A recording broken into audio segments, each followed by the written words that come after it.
সুকান্ত দেবনাথ, বয়স ২৭, দু চোখে অনেক স্বপ্ন নিয়ে ২০১২ সালের ৬ জুন যোগ দিয়েছিলেন RPSF-এ, কিন্তু ঠিক এক বছরের মাথাতেই নিভে গেল উত্তর ২৪ পরগনার বনগাঁর এই যুবকের জীবনদ্বীপ। বৃহস্পতিবার বিহারের জামুইয়ে ধানবাদ পটনা ইন্টারসিটি এক্সপ্রেসে ডিউটিতে ছিলেন সুকান্ত।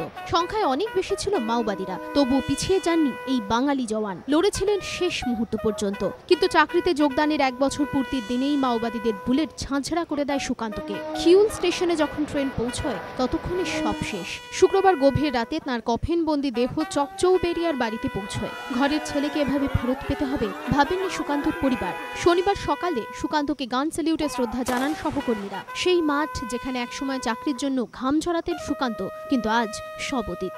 সুকান্তর মৃত্যু কিছুতেই মানতে পারছে না চকচৌবেরিয়া।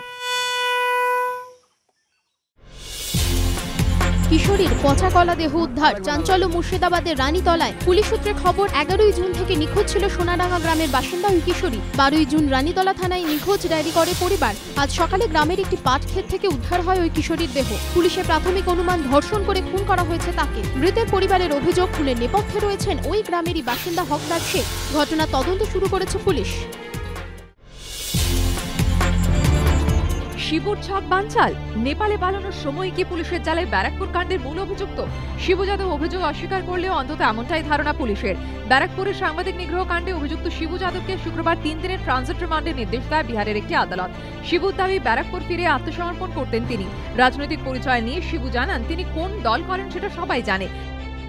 অন্যদিকে এদিনই ঘটনার তদন্তে এলাকায় যান রাজ্য মানবাধিকার কমিশনের এডিজি। ঘুরে দেখেন এলাকা, কথা বলেন আহত আস্তিক চট্টোপাধ্যায়ের সঙ্গে। ভারতীয় ফুটবলেও এবার ইপিএল লা লিগার হাওয়া। মেসি রোনাল্ডোদের দেখানো পেশাদারি পথেই এবার হাঁটছেন নবী মেহতাবরা। নিছক এক বা দুজন নয়, দেশের এক ঝাঁক ফুটবলারের সঙ্গে গাঁটছড়া বাঁধল একটি নতুন ম্যানেজমেন্ট সংস্থা। আই লিগ তারকাদের মধ্যে এই সংস্থার সঙ্গে ইতিমধ্যেই চুক্তি সেরে ফেলেছেন রহিম নবী। চুক্তিবদ্ধ হতে চলেছেন মেহতাব হোসেন, জুয়েল রাজা, অর্ণব মণ্ডল, আদিল ওয়াহিদ সহ আই লিগের প্রায় ২০ জন তারকা। চুক্তিবদ্ধ ফুটবলারদের মূলত ৩টি গ্রুপে ভাগ করা হয়েছে। নবী মেহতাবদের মতো আন্তর্জাতিক তারকাদের বিপণন এবং বিদেশে খেলার সুযোগের মতো বিষয়টি দেখছে সংস্থাটি। শুক্রবার মধ্য কলকাতায় এক ৫ তারা হোটেলের অনুষ্ঠানে সংস্থার তরফ থেকে সংবর্ধনা দেওয়া হয় উঠতি ফুটবলারদের। দেশ জুড়ে ১২ জন উঠতি ফুটবলারকে বেছে নিয়েছেন জামশিদ নাসিরি।